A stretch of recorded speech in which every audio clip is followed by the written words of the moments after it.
할렐루야. 우리 좌우에 계시는 성도님들과 인사하겠습니다. 축복하고 사랑합니다. 아멘. 잘 오셨습니다.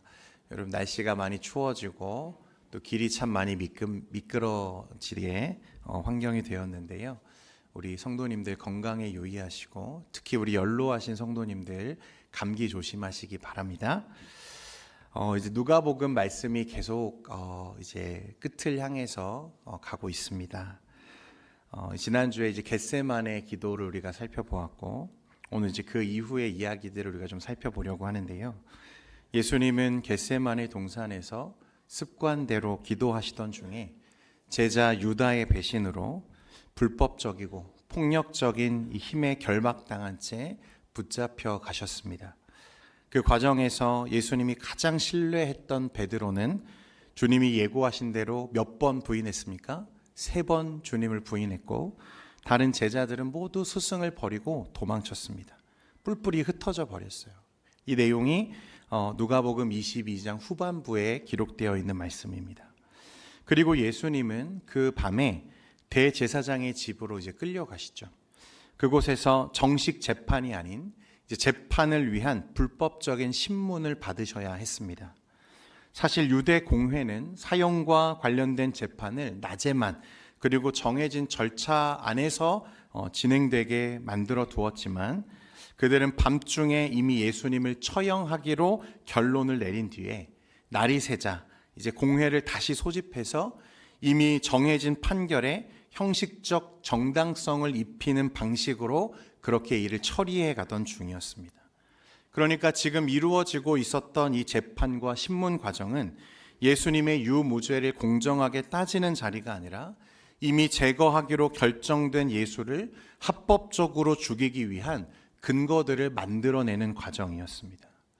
그 자리에서 예수님은 이 고발자들의 질문에 그렇다 혹은 아니다 라고 대답하기를 거부하셨지만 따라서 그 어떤 죄를 입증할 만한 증거가 전혀 없음에도 불구하고 그들은 예수님께 가장 중한 범죄, 이 신성모독이라는 죄를 예수님께 판결합니다. 그래서 누가복음 22장 70절과 71절 말씀에 보면 이렇게 기록합니다. 다 이르되 그러면 내가 하나님의 아들이냐 대답하시되 너희들이 내가 그라고 말하고 있느니라. 그들이 이르되 어찌 더 증거를 요구하리요 우리가 친히 그 입에서 들었노라 하더라. 예수님은 분명 그렇다라고 대답하지 않으시고 너희들이 내가 그라고 말하고 있다라고 말씀하셨는데 이들은 기다렸다는 듯이 예수님의 말씀을 가지고 우리가 어찌 더 증거를 요구하리요 우리가 친히 그 입에서 들었노라 라고 말하면서 예수님을 이제 유죄로 죄인으로 이제 몰아가는 중입니다. 이제 이어지는 23장 1절에 보면 말씀해 보니까 무리가 다 일어나 예수를 누구에게 끌고 갔다고 말합니까? 빌라도에게 끌고 갔다고 말합니다. 여기서 무리가 다 일어나 라는 말은요, 앞에서 예수님으로부터 자신들이 계획했던 그 답을 들었기 때문에 이제 다음 수순을 밟기 위해서 미리 정해진 스케줄에 따라서 지금 움직여 가고 있다는 것을 우리에게 보여주는 것입니다. 이 사람들은 계획했던 대로 예수를 체포했고 계획했던 대로 예수님을 신문했습니다. 그리고 자신들이 원하는 답을 얻었다고 말했고 그 다음 단계가 무엇인지 정확하게 지금 계산대로 일들이 이루어져 가고 있는 거죠. 그리고 그 다음 과정은 무엇이었냐면 빌라도에게 예수님을 끌고 가는 것이었습니다.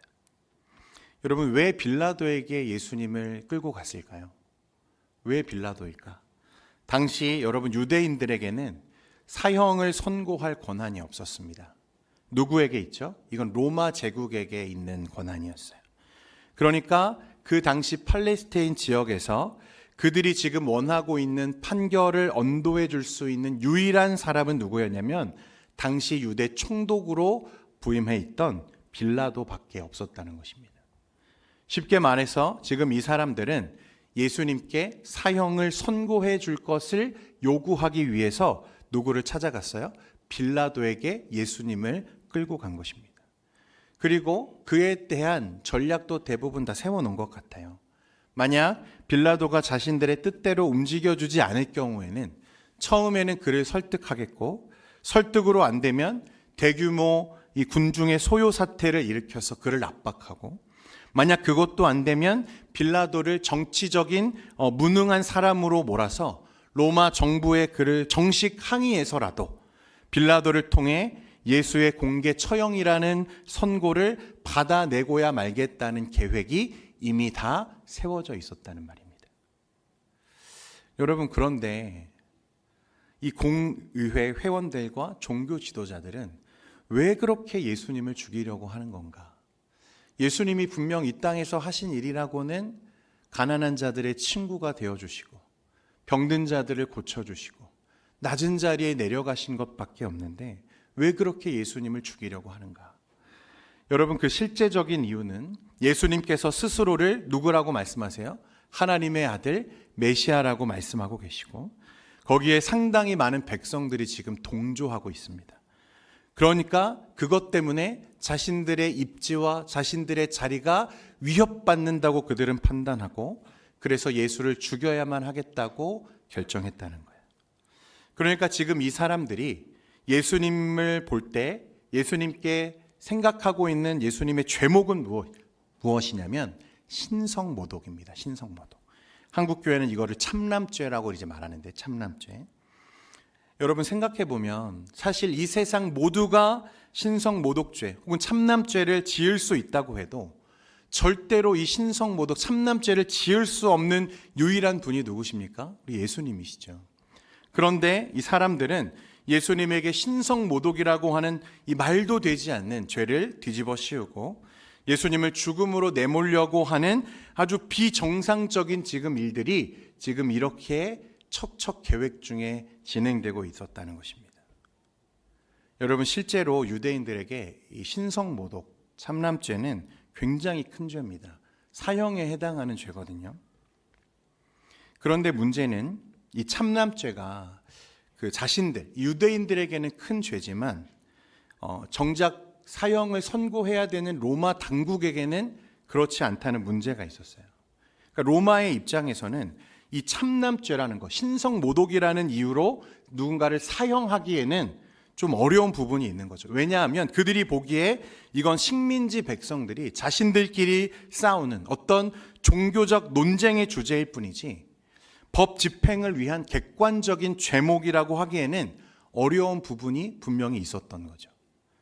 그러니까 이 사실을 잘 알고 있었던 이 로마 당국, 유대 당국 사람들은, 종교 지도자들은 자신들이 쥐고 있는, 자신들이 생각하고 있는 예수님의 진짜 죄목은 신성모독이지만 그것으로는 예수님께 사형을 선고할 수 없다는 사실을 알았기 때문에 뭐가 필요한 거죠? 다른 죄목들이 더 필요했던 거죠. 그래서 이제 그 죄목들을 만들어내는데 23장 2절 말씀에 보면 그 내용이 있습니다. 우리 23장 2절 말씀 같이 한번 읽겠습니다. 시작. 고발하여 이르되 우리가 이 사람을 보매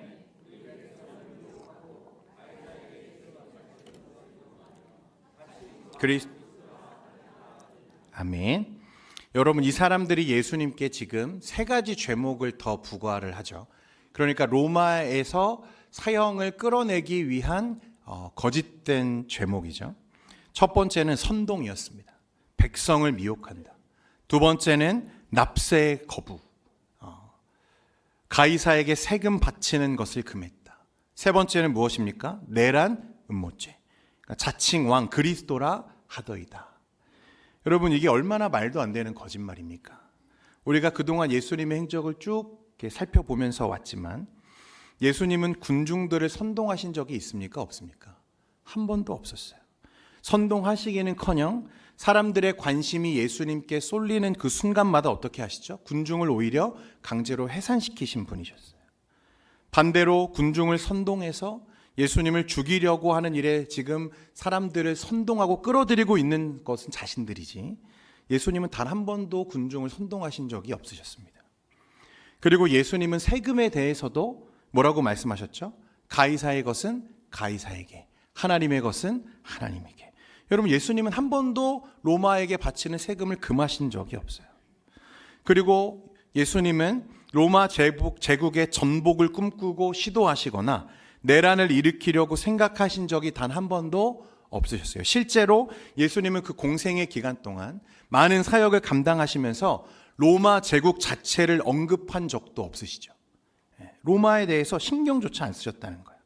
분명 이 로마 제국, 이 제국의 횡포에 이스라엘 백성들이 고난당하고 있다는 사실을 예수님이 아셨음에도 불구하고 예수님은 그 제국에 대해서 단 한마디도 언급을 하지 않으셨다고요.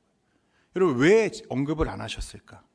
예수님은 그 로마 제국이 본질적으로 예수님이 상대해야 하는 세력이나 문제라고 여기셨어요? 안 여기셨어요? 여기지 않으셨다는 거예요. 예수님이 해결해야 하는 문제는 로마 제국이 아니라 더 큰 문제죠. 더 큰 본질이 있어요. 무슨 문제입니까? 죄의 문제였었던 거죠. 그러니까 예수님이 바라보고 있는 것은 죄의 문제를 해결하기를 원하시는 거지, 로마를 해결하기를 원하신 게 예수님의 원함이 아니었던 거죠. 그래서 예수님은 단 한 번도 로마를 전복시키려고 하거나 그 문제를 해결하려고 언급하신 적이 없으셨다는 거예요. 그러니까 지금 이루어지고 있는 모든 신문과 재판이 여러분 사실은 불법이고 조작되어 있고 왜곡되어져 있고 가장 불합리한 재판을 지금 예수님께서 받고 계시는 거죠. 상식이 없고 진리가 없으며 왜곡되고 거짓된 상황에 지금 예수님은 놓여 계시는 것입니다. 그렇게 예수님은 이제 빌라도라고 하는 당대의 로마 총독, 유대 전 지역을 총괄해서 다스리고 있는 권력자에게 이제 넘겨주셨습니다. 이어서 여러분 3절 4절 말씀 스크린 보시고 함께 읽겠습니다. 3절 4절입니다. 시작. 빌라도가 예수께 물어 이르되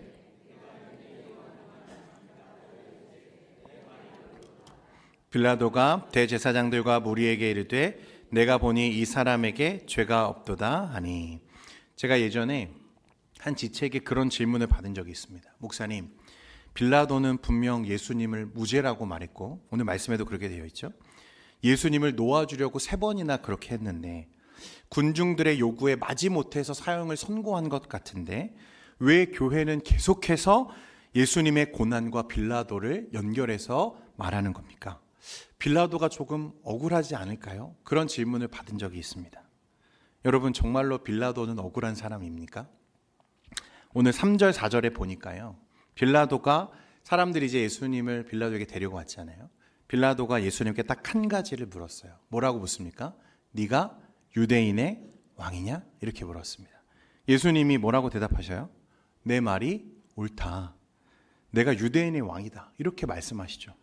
그러자 바로 이 빌라도가 뭐라고 대답했습니까? 이 사람은 무죄야. 이렇게 말했습니다.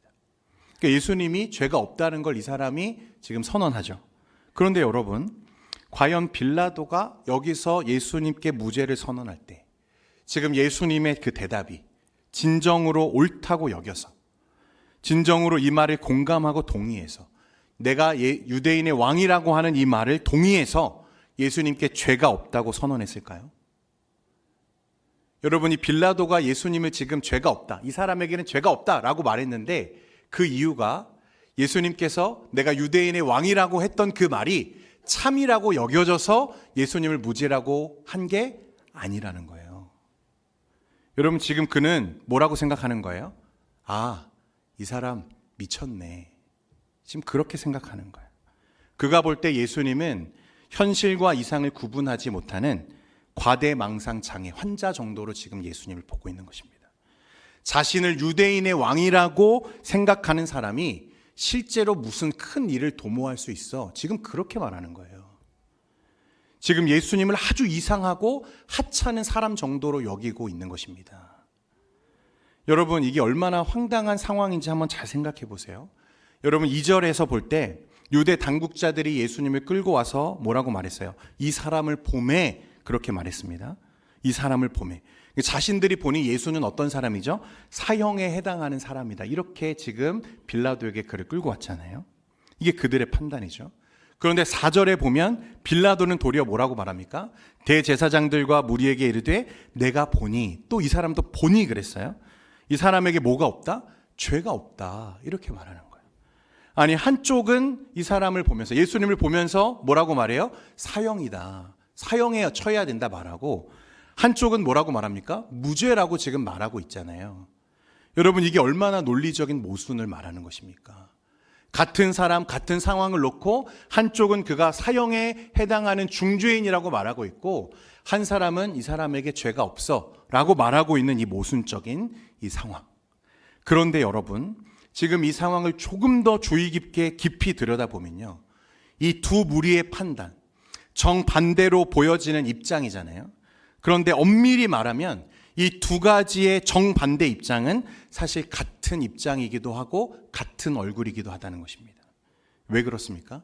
둘 다 예수가 누군지는 모르고 있기 때문에 그런 거죠. 예수를 사형감이라고 판단하는 유대의 판결자들은 지금 예수를 상대로 거짓말로 사기치고 있는 범죄자들이고, 반대로 예수를 무죄라고 말하고 있는 빌라도는 예수님을 과대망상 장애자로 왜곡 과장하는 범죄자인 거죠. 둘 다 무엇입니까? 예수가 누군지는 모르는 상태였다는 것입니다. 빌라도는 정말 억울한 사람인가? 여러분, 절대 그렇지 않습니다. 그는 진리를 보고도 진리를 외면한 죄, 진리를 비진리와 불합리한 폭력에 내어준 죄, 그는 피할 수 없는 죄인입니다. 빌라도가 예수님의 십자가 고난에 대해서 결코 책임을 회피할 수 없는 이유는 그가 당시 유대 전 지역에서 예수님에게 사형을 선고할 수 있는 유일한 권한자였기 때문에 그런 거예요. 빌라도는 예수님이 무죄라는 사실을 알았어요. 그러나 그는 예수님이 누구이신지는 알지 못했습니다. 만약 그가 정말 예수님을 알았더라면, 아니 예수님에게 조금만 더 관심을 가지고 그분의 존재에 대해서 고민했더라면, 그분이 단지 문제를 일으키는 한 사람이 아니라 하나님의 아들이요 참된 왕이심을 그가 조금이라도 알았더라면, 그 판결이 단지 한 사람의 생사의 문제가 아니라 자기 인생과 영혼의 문제가 달려있는 문제라는 것을 알았더라면, 그는 자신의 정치적인 지위를 잃더라도 그런 결정을 내리지는 못했을 거예요. 그러나 빌라도는 자신의 자리와 안정을 위해서, 그것을 잃지 않기 위해서 예수님을 희생시키는 길을 선택하고 말죠. 그는 진리를 몰랐고 그래서 진리를 지키지 않는 실수를 하고 마는 거예요. 결국 빌라도는 군중의 소리에 밀려서 예수님을 십자가에 내어주는 결정을 내립니다. 그는 그냥 예수님을 하찮게 여긴 거예요. 그래서 빌라도의 이름은 그날 이후로 역사가 끝날 때까지 지워지지 않는 치욕스러운 이름으로 교회사에 남아 있는 것입니다.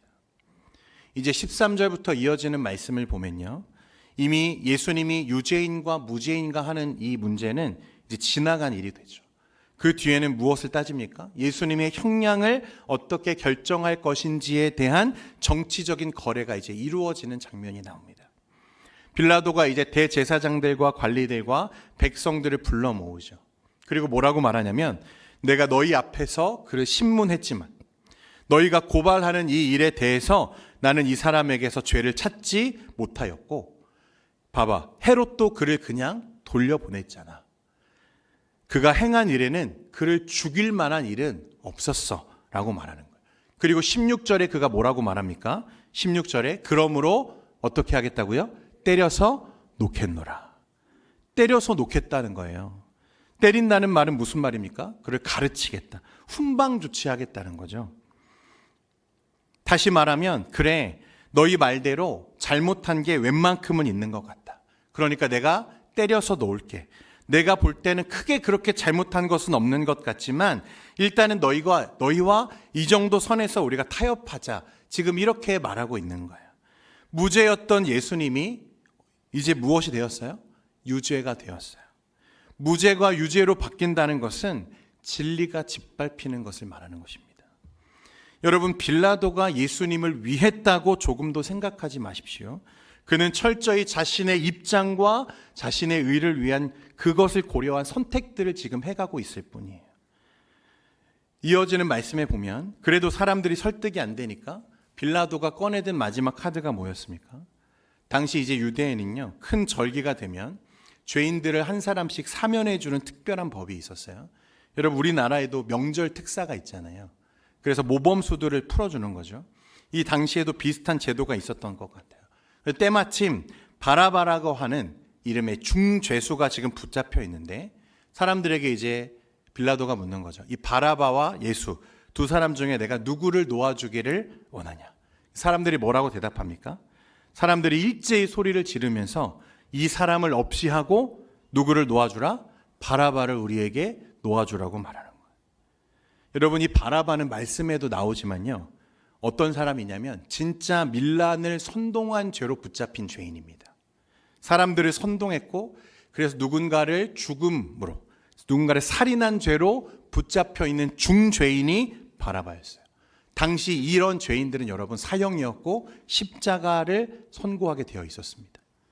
진짜 죄인이죠. 그런데 여러분, 앞에서도 얘기했지만 지금 유대 당국자들, 종교 지도자들은 예수님을 뭐로 고발했어요? 선동죄로 고발했잖아요. 선동죄로. 그러니까 지금 무슨 일이 벌어지고 있는지 보이시죠? 자신들이 선동죄로 고발한 예수는 죽이라고 말하면서, 그렇게 얘기하면서 대신에 진짜 선동으로 붙잡힌 선동꾼 바라바는 어떻게 해라? 풀어줘라. 지금 이렇게 얘기하는 거잖아요. 그리고 이게 얼마나 모순입니까? 예수를 죽여야 되는 이유는 선동죄 때문인데 진짜 선동했던 선동꾼 바라바는 풀어주어라. 진짜 죄인은 놓아주고 죄 없는 이를 십자가에 못 박으라고 지금 사람들이 요구하고 있는 것입니다. 여러분, 여기에는 논리도 없고 진실도 없고 정의는 파괴되고 상식이 무너지는 자리였던 거죠. 그런데 바로 이 말도 안 되는 이 모순의 한 가운데에서 성경은 우리에게 정말 놀라운 전혀 다른 차원의 이야기를 지금 들려주고 있는 것입니다. 여러분, 인간의 눈으로 지금 쭉 따라오면서 여러분 보셨지만 최악의 판결이죠. 거짓이 난무하고 진리가 왜곡되고 모순과 비진리가 섞여서 광기로 치닫는 그 순간이죠. 그런데 하나님은 그 순간을 인류 구원의 가장 깊은 핵심을 드러내는 순간으로 지금 바꾸고 계시는 거예요. 여러분, 왜냐하면 바라바가 풀려나는 이 장면은 단순한 사법적인 오류가 아닙니다. 복음의 구조를 상징적으로 우리에게 보여주는 사건이기 때문에 그래요. 죄인은 풀려나고 반대로 의인은 어떻게 됩니까? 형벌을 받습니다. 바라바는요, 자기가 왜 풀려났는지도 모르고 자유의 몸이 되죠. 그런데 원래 그의 자리였던 십자가는 비어있고 그 자리를 누가 대신합니까? 예수님이 지금 대신하는 거예요. 여러분, 이것이 바로 모든 성경이 우리에게 조명해오던 대속이라고 하는 개념입니다. 대속. 아무것도 한 것이 없는 죄인이 풀려나고 아무 죄도 없는 분이 대신 죽으시는 것. 인간의 가장 부당한 선택이 하나님의 가장 완전한 구원의 방식으로 완성되고 성취되고 있는 장면을 지금 이렇게 기록하고 있는 거예요. 여러분, 우리가 예수 그리스도의 고난의 의미를 말할 때 기독교 신학에서 이것을 교리적으로 대속의 고난이라는 표현을 씁니다. 대속의 고난. 그분이 우리가 받을 고난, 우리가 짊어질 형벌, 우리가 죽을 죽음을 대신하셨다는 말이죠. 이런 대속의 사상을요, 하나님께서 구약 성경 곳곳에 이미 뿌려두셨죠.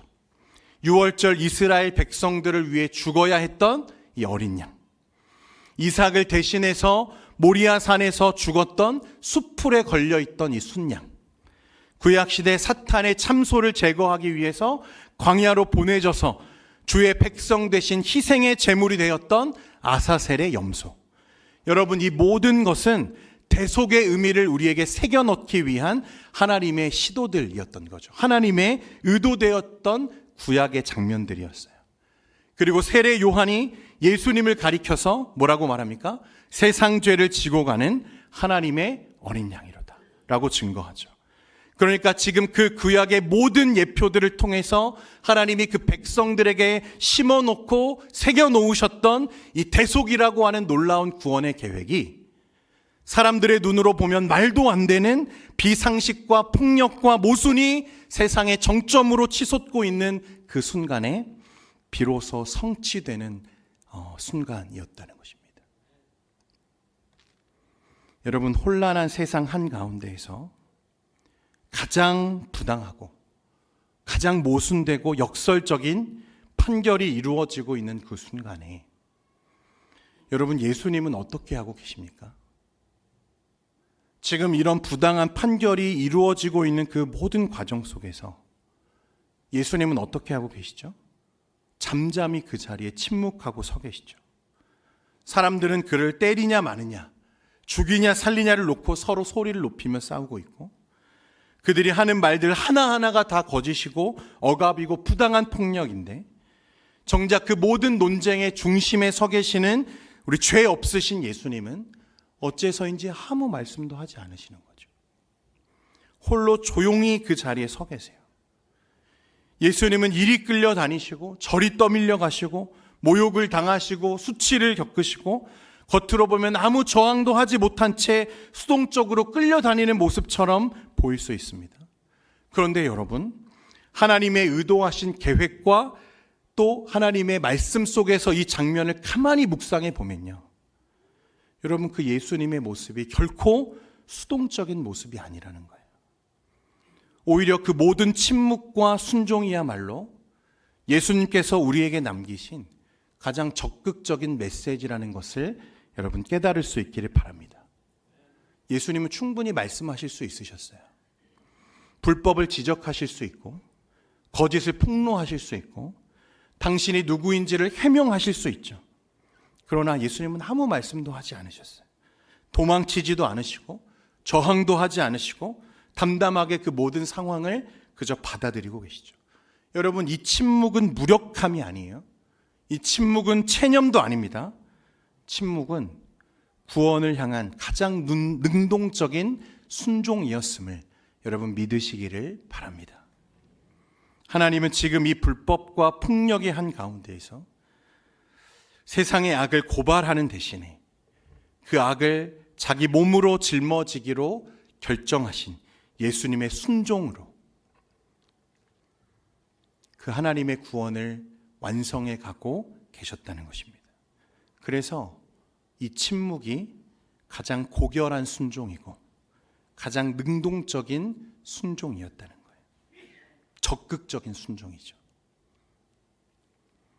여러분, 그러나 현실 속에서는 정치적으로 더 치밀하고 교활하게 준비된 자들의 의도에 따라서 모든 상황이 종료되는 것처럼 보여집니다. 우리 23절에서 25절까지 말씀 같이 한번 읽겠습니다. 23절에서 25절입니다. 시작. 그들이 큰 소리로 재촉하여 십자가에 못 박기를 이에 빌라도가 그들이 구하는 대로 하기를 언도하고 그들이 요구하는 자 곧 밀란과 살인으로 말미암아 옥에 갇힌 자를 놓아주고 예수를 넘겨주어 그들의 뜻대로 하게. 아멘. 빌라도의 가장 심각한 문제는 유대 당국자들과 그들의 조정을 받는 이 군중들의 광적인 요구가 부당하고 불법적이라는 사실을 알았음에도 불구하고 다수의 주장에 밀려서 자신의 자리를 염려하다가 진실을 덮어버린 게 그의 가장 심각한 죄라고 할 수 있을 겁니다. 그러나 사실 그것보다 더 근본적인 문제는, 더 치명적인 것은 바로 자기 앞에 서 있는 하나님의 아들, 구원자 메시아에 대해서 그가 조금만 더 알았더라면, 조금만 더 관심을 기울였더라면 결코 하지 못할 실수를 그가 지금 저지르고 말았다는 거예요. 오늘 본문에는 없지만요, 그가 이런 치명적인 선택을 피할 수 있는 여러 번의 기회가 있었습니다. 그가 조금만 더 그 존재에 대해 집중했더라면, 그 존재에 조금이라도 관심을 기울였더라면, 여러분, 빌라도의 와이프가 그에게 말했잖아요. 저분에게 함부로 하지 마세요. 그 일을 행하지 마세요.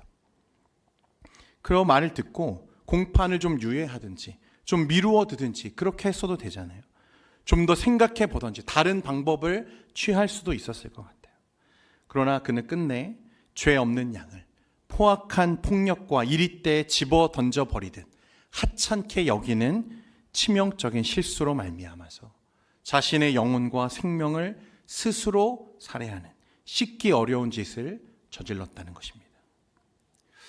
여러분, 이게 빌라도가 예수님을 바라보는 시선이었어요. 그렇다면 여러분, 오늘 이 예배 가운데 서 있는 저와 여러분은 과연 예수님을 어떻게 보고 있습니까? 여러분, 예수님은 여러분에게 어떤 분이십니까? 아마 이 자리에 일부러 예수님을 하찮게 여긴다, 그렇게 말하실 분 하나도 없을 겁니다. 우리가 말로는, 고백으로는 누구나 예수님을 존귀한 분이라고 말하고 예수님이 나의 구주이시고 나의 소망이시라고 고백할 겁니다. 할렐루야. 아니십니까? 그런데 문제는 뭐냐면 말이 아니라 우리의 삶의 자리죠. 독일의 철학자 임마누엘 칸트라는 분이 있습니다. 이분이 어떤 말을 처음 사용했냐면 실제적 무신론이라는 말을 처음 사용했습니다. 굉장히 도발적인 표현이거든요. 이분이 크리스찬이 아닙니다. 불신자예요. 그런데 그가 자기 시대를 살아가면서 수많은 교회 사람들, 하나님을 믿는다고 말하는 사람들을 보면서 뭐라고 말하냐면, 이 사람들은 하나님을 믿는다고 말하지만 내가 보기에는 하나님을 믿지 않는 사람들이다. 이 말이 실제적 무신론자, 이 말입니다. 왜냐하면 그들은 교회를 열심히 다니고 입만 열면 하나님 이야기를 하고 예수님의 이름을 자주 부르지만 막상 삶의 결정적인 순간에 선택과 판단이 요구되어지는 자리에서는 하나님이 전혀 고려되지 않는 것을 자주 보게 되었다는 거예요. 그 순간에는 신앙이 아니라 이해관계가 기준이 되고 말씀보다 감정이 앞서고 진리보다 욕망이 방향을 정하는 것을 보면서 이론적으로는 분명히 유신론자들인데, 하나님을 믿는 자들인데 실제 삶에서는 무신론자로 살아가는 사람들, 그래서 그들을 실제적 무신론자라고 부른 거예요. 여러분, 우리의 말과 마음이 아무리 그럴듯 하더라도 내 삶에서는 실제로 예수님을 하찮은 분이라고 말하는 경우들이 저는 상당히 많을 수 있다고 생각합니다. 여러분, 한번 생각해 보세요. 만약 부모님이 앞에 있는데 자식들이 막 서로 치고받고 막 싸우는 거예요. 부모가 말려도 막 소용이 없어요. 막 들이받고 싸우면서 자신들을 상하게 하는 거죠. 그러면 우리가 그것을 보면서 이렇게 말할 수 있겠죠. 부모를 얼마나 하찮게 여기면 그렇게 할 수 있나? 그렇지 않겠습니까? 부모를 얼마나 하찮게 여기면 부모가 보는 앞에서 그렇게 치고받고 싸울 수 있는가? 여러분, 우리가 보통은 그렇게 하지 않잖아요. 아무리 화가 나도 부모님 앞에서는 그렇게 행하지 않죠. 그런데 지금 한국 교회의 성도들은 어떤 모습으로 서 있느냐는 거예요. 하나님을, 우리 주님을 얼마나 하찮게 여기면 우리가 그렇게 할 수 있는가? 여러분, 오늘 이것을 좀 돌아볼 수 있기를 원합니다. 제가 한국교회 이야기를 꺼내는 것이 참 조심스럽고 송구스럽지만 저를 포함한 우리 교회가 왜 세상에서 점점 힘을 잃어가고 있는가?